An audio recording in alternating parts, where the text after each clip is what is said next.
ಪಿತನ ಸುತನ ಮತ್ತು ಪವಿತ್ರಾತ್ಮರ ನಾಮದಲ್ಲಿ ಆಮೇನ್. ಬಾ ಯೇಸುವಲ್ಲಿ ಬಾ, ನಿನ್ನ ಹೃದಯವ ಯೇಸುವಿಗೆ ತಾ, ನಿನ್ನ ಕಾಯುವ ರಕ್ಷಕನವ. ಬಾ ಯೇಸುವಲ್ಲಿ ಬಾ, ನಿನ್ನ ಹೃದಯವ ಯೇಸುವಿಗೆ ತಾ, ನಿನ್ನ ಕಾಯುವ ರಕ್ಷಕನವ.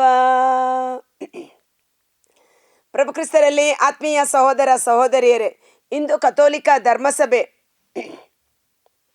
ಆಲ್ ಸೋಲ್ಸ್ ಡೇ ಅಂದರೆ ಮೃತಪಟ್ಟ ವಿಶ್ವಾಸಿಗಳ ಆತ್ಮಗಳ ದಿನ ಎಂಬುದಾಗಿ ಘೋಷಣೆ ಮಾಡಲಾಗಿದೆ. ನಮ್ಮವರು, ನಮ್ಮ ಕುಟುಂಬಗಳಲ್ಲಿ ಮರಣ ಹೊಂದಿದವರು ಮೃತಪಟ್ಟ ವಿಶ್ವಾಸಿಗಳಿಗಾಗಿ ಪ್ರಾರ್ಥನೆ ಮಾಡಲು, ಮೃತಪಟ್ಟ ವಿಶ್ವಾಸಿಗಳ ಒಂದು ಬಿಡುಗಡೆಗಾಗಿ ಮತ್ತು ಮೃತಪಟ್ಟ ವಿಶ್ವಾಸಿಗಳು ನಮ್ಮ ಕುಟುಂಬದಲ್ಲಿ ನಾವು ಕಳೆದುಕೊಂಡ ನಮ್ಮ ಆತ್ಮೀಯರು, ತಂದೆ ತಾಯಿ ಬಂಧು ಬಳಗ ಸ್ನೇಹಿತರು, ನಮಗೆ ಅವರು ಜೀವಂತವಾಗಿದ್ದಾಗ ನಮಗೆ ಅವರು ಮಾಡಿದ ಎಲ್ಲ ಉಪಕಾರಗಳನ್ನು ಸ್ಮರಿಸಿಕೊಂಡು ದೇವರಿಗೆ ಕೃತಜ್ಞತೆಯನ್ನು ಸಲ್ಲಿಸುವ ದಿನವಾಗಿ ಆಲ್ ಸೋಲ್ಸ್ ಡೇ, ಮೃತ ವಿಶ್ವಾಸಿಗಳ ದಿನ ಅಥವಾ ಶುದ್ಧೀಕರಣ ಸ್ಥಳದ ಆತ್ಮಗಳ ದಿನ ಎಂಬುದಾಗಿ ಘೋಷಣೆ ಮಾಡಿ ವಿಶೇಷವಾಗಿ ಈ ದಿನ ಅವರನ್ನು ಸ್ಮರಣೆ ಮಾಡಲು ನಮಗೆ ಒಂದು ಕರೆಯನ್ನು ಕೊಡುತ್ತಿದೆ. ಮೃತಪಟ್ಟ ವಿಶ್ವಾಸಿಗಳು ಎಂದು ನಾವು ಹೇಳುವಾಗ ಪವಿತ್ರ ಗ್ರಂಥದ ಆಧಾರದ ಮೇಲೆ ಮಾತ್ರ ನಾನು ಮಾತನಾಡಲು ಸಾಧ್ಯ ಅಲ್ವಾ. ದೇವರ ವಾಕ್ಯದಲ್ಲಿ ನಾವು ನೋಡ್ತೇವೆ, ಪ್ರಕಟಣಾ ಗ್ರಂಥ 6ನೇ ಅಧ್ಯಾಯ, ಶುದ್ಧೀಕರಣ ಆತ್ಮ, ಶುದ್ಧೀಕರಣ ಸ್ಥಳ ಎಂಬುದು ಬೈಬಲಲ್ಲಿ ಇದೆಯಾ ಇಲ್ಲವಾ ಅನ್ನುವ ರೀತಿಯಲ್ಲಿ ಶುದ್ಧೀಕರಣ ಸ್ಥಳ ಅಥವಾ ಯಾತನೆಯ ಸ್ಥಳ ಅಂತ ಹೇಳಬಹುದು. ಮೃತಪಟ್ಟ ಆತ್ಮಗಳಿಗಾಗಿ ಒಂದು ವಿಶೇಷ ಸ್ಥಳವನ್ನು ನಿಗದಿ ಮಾಡಲಾಗಿದೆ. ಮತ್ತೆ ಅದರಲ್ಲೂ ಸಜ್ಜನರ ಆತ್ಮಗಳು ಸಿದ್ಧಿಗೆ ಬಂದಿದೆ ಎಂದು ಪ್ರಕಟಣಾ ಗ್ರಂಥ 12ನೇ ಅಧ್ಯಾಯ ವಚನ 22ರಿಂದ 24ರಲ್ಲಿ ಅನೇಕ ಸಜ್ಜನರು, ನೀತಿವಂತರ ಆತ್ಮಗಳು ಈಗಾಗಲೇ ಸಿದ್ಧಿಗೆ ಬಂದಿದೆ ಎಂಬುದಾಗಿ. ಉದಾಹರಣೆಗೆ ಎಲಿಯನು ಸಶರೀರ ಸಮೇತವಾಗಿ ಸ್ವರ್ಗಾರೋಹಣರಾದರು. ಮೋಶೆ ಆತ ಮೃತಪಟ್ಟು ಆತನ ಶವವನ್ನು ಸಮಾಧಿ ಮಾಡಿದ್ದರೂ ಸಹ ರೂಪಾಂತರ ಬೆಟ್ಟದ ಮೇಲೆ ಯೇಸುವಿನೊಟ್ಟಿಗೆ ಮೋಶೆ ಮತ್ತು ಎಲಿಯ ಕಾಣಿಸಿಕೊಂಡರು ಎಂಬುದಾಗಿ. ಇನ್ನು ಹನೋಕ ತನ್ನ ಜೀವಿತ ಕಾಲದಲ್ಲೇ ಆದಿಕಾಂಡ 5ನೇ ಅಧ್ಯಾಯದಲ್ಲೇ ಅವನು ಕಣ್ಮರೆಯಾಗಿ ಸರ್ವೇಶ್ವರನಿಂದ ಸ್ವರ್ಗಕ್ಕೆ ಒಯ್ಯಲ್ಪಟ್ಟನು ಎಂಬುದಾಗಿ. ಈ ರೀತಿ ಇರುವಾಗ ಸಿದ್ಧಿಗೆ ಬಂದ ಆತ್ಮಗಳು, ಸಜ್ಜನರ ಆತ್ಮಗಳು ಈಗಾಗಲೇ ಸಿದ್ಧಿಗೆ ಬಂದಿದೆ. ಸಿದ್ಧಿಗೆ ಬಂದ ಸತ್ಪುರುಷರ ಆತ್ಮಗಳ ಸಮೂಹಕ್ಕೆ ನೀವು ಬಂದಿದ್ದೀರಿ ಎಂಬುದಾಗಿ ಹೇಳುತ್ತೆ.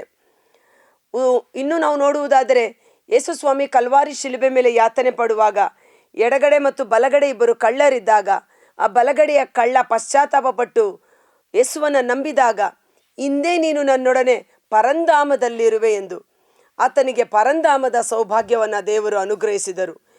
ಇನ್ನು ಸಂತ ಪೌಲರು ಹೇಳುತ್ತಾರೆ, ನಾನು 3ನೇ ಲೋಕಕ್ಕೆ ಒಯ್ಯಲ್ಪಟ್ಟೆ, 3ನೇ ಪರಂಧಾಮಕ್ಕೆ ಒಯ್ಯಲ್ಪಟ್ಟೆ, 3 ಲೋಕಗಳು ಉಂಟು ಎಂಬುದಾಗಿ. ಇದು ಸ್ವಲ್ಪ ಬಹಳ ನಿಗೂಢವಾದ ವಿಷಯಗಳಾದ ಕಾರಣ ಪವಿತ್ರಾತ್ಮರು ನಮಗೆ ಎಷ್ಟು ಪ್ರಕಟ ಮಾಡುತ್ತಾರೋ ನಮ್ಮ ರಕ್ಷಣೆಗೆ ಬೇಕಾದ ಜ್ಞಾನವನ್ನು ನಾವು ಪಡೆದುಕೊಂಡರೆ ಸಾಕು. ಆ ಒಳ್ಳೆಯ ಕಳ್ಳನಿಗೆ ದೇವರು ಪರಂಧಾಮವನ್ನು ಕೊಟ್ಟರು ಎಂಬುದಾಗಿ. ಪ್ರಕಟಣಾ ಗ್ರಂಥ 6ನೇ ಅಧ್ಯಾಯ ವಚನ 9ರ ಮೇಲ್ಪಟ್ಟು ನಾವು ನೋಡ್ತೇವೆ, ಯಜ್ಞದ ಕುರಿಮರಿಯಾದ ಆತ 5ನೆಯ ಮುದ್ರೆಯನ್ನು ಒಡೆದನು. ದೇವರ ಸಂದೇಶವನ್ನು ಸಾರಿದ ಪ್ರಯುಕ್ತ, ತಮ್ಮ ಪ್ರಾಮಾಣಿಕ ಸಾಕ್ಷ್ಯದ ಪ್ರಯುಕ್ತ ಹತರಾದವರ ಮೃತಪಟ್ಟ ಆತ್ಮಗಳು ಬಲಿಪೀಠದ ಕೆಳಗೆ ಇರುವುದನ್ನು ನಾನು ಕಂಡೆ. ಅವರು ಆರ್ತಧ್ವನಿಯಿಂದ, ಸರ್ವಶಕ್ತ ಪ್ರಭುವೇ, ಸತ್ಯವಂತರೇ, ಪರಿಶುದ್ಧರೇ, ನಮ್ಮನ್ನು ಕೊಲೆ ಮಾಡಿದ ಭೂನಿವಾಸಿಗಳಿಗೆ ಇನ್ನೆಷ್ಟು ಕಾಲ ನ್ಯಾಯ ವಿಚಾರಣೆ ಮಾಡದೆ ಸೇಡನ್ನು ತೀರಿಸಿಕೊಳ್ಳದೆ ಇರುತ್ತೀರಿ ಎಂದು ಕೇಳಿದರು. ಅಂದರೆ ಸರ್ವೇಶ್ವರನ ಸಿಂಹಾಸನ, ಆ ಬಲಿಪೀಠದ ಕೆಳಗೆ ಅನೇಕ ಆತ್ಮಗಳು, ಮೃತಪಟ್ಟ ವಿಶ್ವಾಸಿಗಳು ಅಂದರೇನು? ಯೇಸುವಿನಲ್ಲಿ ನಂಬಿಕೆ ಇಟ್ಟವರು ಕ್ರೈಸ್ತ ವಿಶ್ವಾಸಿಗಳು. ಯೇಸುವನ್ನು ನಂಬದೇ ಇರುವವರು ಅವಿಶ್ವಾಸಿಗಳು. ಅರ್ಥ ಆಯ್ತಲ್ವಾ? ಸೊ ಯೇಸುವನ್ನು ನಂಬದೇ ಇರುವವರ ಬಗ್ಗೆ ಇಲ್ಲಿ ಮಾತನಾಡುವುದಿಲ್ಲ. ಬದಲಿಗೆ ಯೇಸುವನ್ನು ನಂಬಿ ಯೇಸುವಿನಲ್ಲಿ ಜೀವಿಸಿ ವಿಶ್ವಾಸಿಗಳಿಗಾಗಿ ಮೃತಪಟ್ಟ ಆತ್ಮಗಳು ತಮ್ಮ ಮೇಲೆ ಸೇಡು ತೀರಿಸಿಕೊಳ್ಳುವುದಕ್ಕಾಗಿ ಸರ್ವೇಶ್ವರನಿಗೆ ಆರ್ಥ ಧ್ವನಿಯಿಂದ ಆ ಬಲಿಪೀಠದ ಕೆಳಗೆ ಅನೇಕ ಆತ್ಮಗಳು ಮೊರೆ ಇಡುತ್ತಾ ಇದ್ದವು ಎಂಬುದಾಗಿ. ಸೊ ಅವರಿಗೆ ಬಿಡುಗಡೆಯನ್ನು ನೀಡುವುದಕ್ಕಾಗಿ ಸರ್ವೇಶ್ವರನ ಸ್ವರ ಕೇಳಿ ಬರುತ್ತದೆ. ಅವರಲ್ಲಿ ಪ್ರತಿಯೊಬ್ಬನಿಗೂ ಬಿಳಿಯ ನಿಲುವಂಗಿಯನ್ನು ಕೊಡಲಾಗಿತ್ತು. ಅಲ್ಲದೆ ಅವರಿಗೆ ಇನ್ನೂ ತುಸು ಕಾಲ ಕಾದುಕೊಂಡಿರಿ, ನಿಮ್ಮ ಹಾಗೆಯೇ ಹತರಾಗಬೇಕಾಗಿರುವ ನಿಮ್ಮ ಸಹೋದರರು ಜೊತೆ ಸೇವಕರ ಪಟ್ಟಿ ಭರ್ತಿಯಾಗುವ ತನಕ ನೀವು ವಿಶ್ರಮಿಸಿಕೊಳ್ಳಿ. ಇನ್ನೂ ಅನೇಕರು ಅಲ್ಲಿ ಬಂದು ಸೇರಬೇಕಾಗಿದೆ. ಆ ಪಟ್ಟಿ ಭರ್ತಿಯಾಗುವ ತನಕ ನೀವು ಅಲ್ಲಿಯೇ ಆ ಒಂದು ಶುದ್ಧೀಕರಣ ಸ್ಥಳದಲ್ಲಿಯೇ ವಿಶ್ರಮಿಸಿಕೊಳ್ಳಿ ಎಂಬುದಾಗಿ ನಾವು ನೋಡುತ್ತೇವೆ. ಮತ್ತೊಂದು ಕಡೆ ನಾವು ಪವಿತ್ರ ಗ್ರಂಥದಲ್ಲಿ ನಾವು ನೋಡುತ್ತೇವೆ ನರಕ ಎಂಬ ಸ್ಥಳದ ಕುರಿತು. ಈ ನರಕದ ಬಗ್ಗೆ ನಮಗೆ ಡೀಟೇಲ್ ಆಗಿ ಪ್ರಭು ಯೇಸು ಸ್ವಾಮಿ ಹೇಳುವ ಒಂದು ಸಾಮತಿ, ಬಡ ಲಾಜರ ಮತ್ತು ಶ್ರೀಮಂತ ಧನಿಕ. ಶ್ರೀಮಂತ ಧನಿಕ, ಲೂಕನು ಬರೆದ ಶುಭ ಸಂದೇಶ 16ನೇ ಅಧ್ಯಾಯದಲ್ಲಿ, ಶ್ರೀಮಂತ ಧನಿಕ ಸತ್ತು ಮೃತಪಟ್ಟ ನಂತರ ಅವನು ಉರಿಯುವ ಬೆಂಕಿಯೊಳಗೆ ಅವನು ಬೇಯುತ್ತಿದ್ದ. ಒಂದು ನೀರಿನ ತೊಟ್ಟಿಗಾಗಿ ತಪತಪಿಸುತ್ತಾ ಇದ್ದ. ಆದರೆ ಈ ಭೂಲೋಕದಲ್ಲಿ ಕಷ್ಟ ಸಂಕಟ ಭಿಕ್ಷೆ ಬೇಡುತ್ತಾ ರೋಗದಲ್ಲಿ ನರಳಾಡುತ್ತಿದ್ದ ಲಾಜರ ಮೃತಪಟ್ಟ ನಂತರ ಅವನು ಅಬ್ರಹಾಮನ ತೊಡೆಯ ಮೇಲೆ ಕುಳಿತಿದ್ದನು. ಆಗ ಈ ಒಂದು ಶ್ರೀಮಂತ ಧನಿಕ ಅಲ್ಲಿಂದ ಒಂದು ತೊಟ್ಟು ನೀರು ನನಗೆ ಕೊಡಿ ಎನ್ನುವಾಗ ಅಲ್ಲಿರುವವರು ಈ ಬೆಂಕಿಯ ಪಾತಾಳಕ್ಕೆ ಬರಲು ಸಾಧ್ಯವಿಲ್ಲ, ಕಾರಣ ನಮ್ಮಿಬ್ಬರ ಮಧ್ಯೆ ಅಗಾಧವಾದ ಪ್ರಪಾತ ಉಂಟು, ನಾವಲ್ಲಿ ಬರಲು ಸಾಧ್ಯವಿಲ್ಲ ಎಂಬುದಾಗಿ. ಸೊ ಯೇಸುವನ್ನು ನಂಬದೇ ಇರುವವರು ಈಗಾಗಲೇ ನ್ಯಾಯ ತೀರ್ಪಿಗೆ ಗುರಿಯಾಗಿದ್ದಾರೆ, ನರಕಾಗ್ನಿಗೆ ತುತ್ತಾಗಿದ್ದಾರೆ ಎಂದು ಯೋಹಾನ 3:17-18, ಯೋಹಾನ 3:36 ನಾವು ನೋಡುತ್ತೇವೆ. ಯೇಸುವನ್ನು ನಂಬುವವರು ನಿತ್ಯ ಜೀವಕ್ಕೆ ಬಾಧ್ಯಸ್ಥರು, ಆದರೆ ಆ ಪಟ್ಟಿ ಭರ್ತಿಯಾಗುವ ತನಕ ಅವರು ಆ ಒಂದು ಶುದ್ಧೀಕರಣ ಸ್ಥಳದಲ್ಲಿ ಇದ್ದಾರೆ ಎಂಬುದಾಗಿ ನಾವು ನೋಡುತ್ತೇವೆ. ಓಕೆ, ಈಗ ಮೃತಪಟ್ಟವರಿಗಾಗಿ ನಾವು ಪ್ರಾರ್ಥನೆ ಮಾಡುವುದು ಸೂಕ್ತವೋ ಅಲ್ಲವೋ ಎಂಬುದರ ಬಗ್ಗೆ ನಾವು ಧ್ಯಾನಿಸುವುದಾದರೆ ಪವಿತ್ರ ಗ್ರಂಥದ ಆಧಾರದ ಮೇಲೆ 2 ವಿಷಯಗಳು ನಮ್ಮ ಗಮನಕ್ಕೆ ಬರುತ್ತೆ. ಸತ್ತವರು ಅಲ್ಲಿ ಪ್ರಾರ್ಥನೆ ಮಾಡಲು ನರಕದಿಂದ ಸಾಧ್ಯವಿಲ್ಲ ಅಂತ.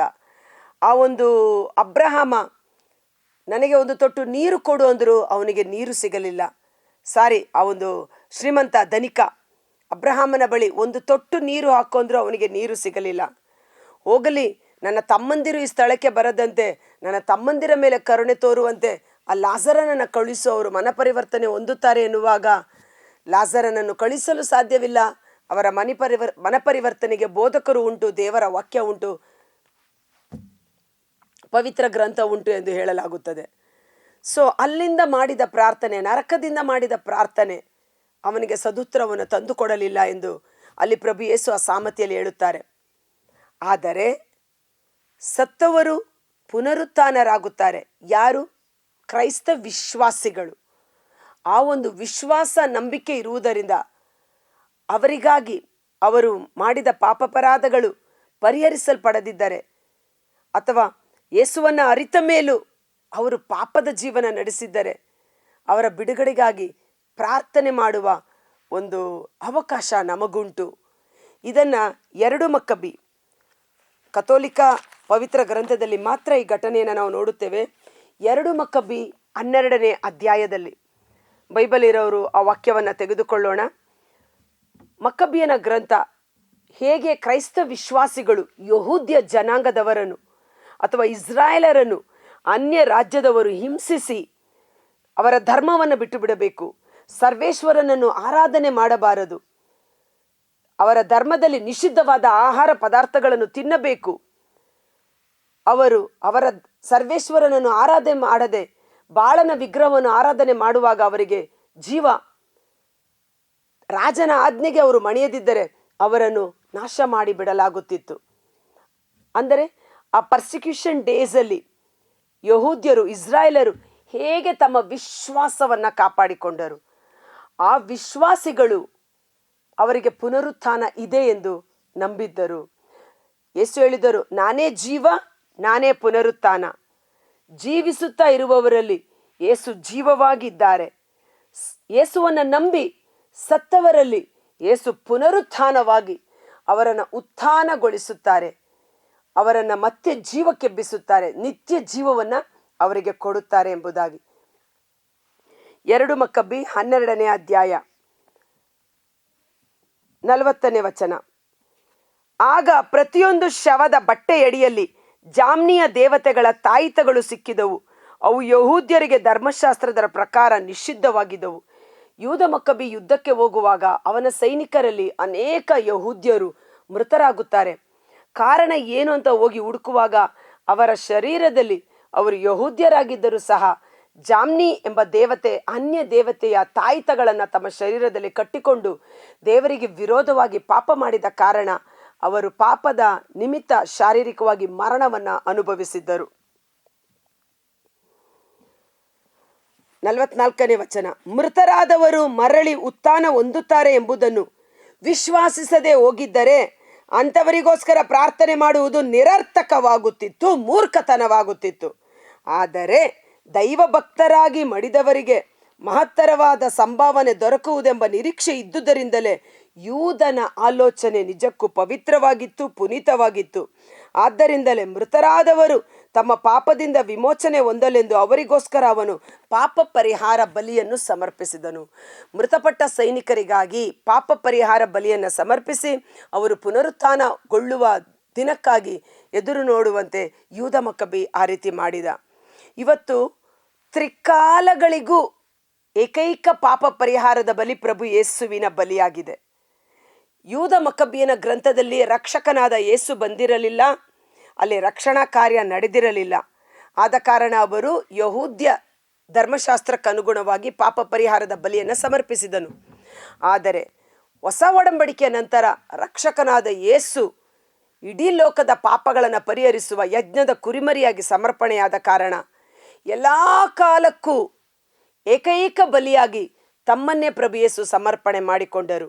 ಯೇಸುವಿನ ಬಲಿಯ ಯೋಗ್ಯತೆಯಿಂದ ಭೂತಕಾಲ, ವರ್ತಮಾನ ಕಾಲ, ಭವಿಷ್ಯತ್ ಕಾಲ ತ್ರಿಕಾಲದಲ್ಲಿರುವ ಜನರ ಪಾಪಗಳು ಪರಿಹಾರವಾಗುತ್ತದೆ.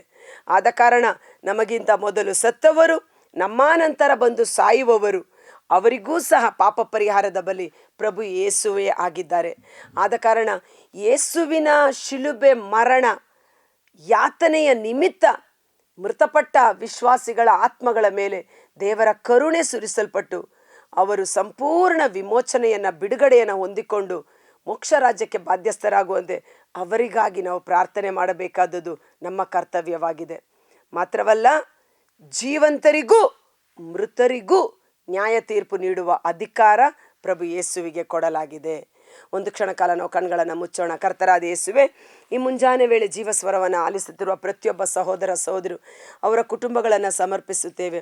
ಮೃತಪಟ್ಟ ವಿಶ್ವಾಸಿಗಳು, ಶುದ್ಧೀಕರಣ ಸ್ಥಳದಲ್ಲಿರುವ ಆತ್ಮಗಳು, ಯಾರು ನೆನೆಸದೇ ಇರುವ ಆತ್ಮಗಳು, ದಿಕ್ಕಿಲ್ಲದ ಆತ್ಮಗಳು, ಯಾರೊಬ್ಬರೂ ನಾಶವಾಗದೆ ಎಲ್ಲರೂ ನಿತ್ಯ ಜೀವಕ್ಕೆ ಬಾಧ್ಯಸ್ಥರಾಗಬೇಕೆಂದೇ ದೇವರು ತನ್ನ ಏಕೈಕ ಪುತ್ರನಾದ ಯೇಸುವನ್ನು ಈ ಲೋಕಕ್ಕೆ ಕಳುಹಿಸಿಕೊಟ್ಟರು.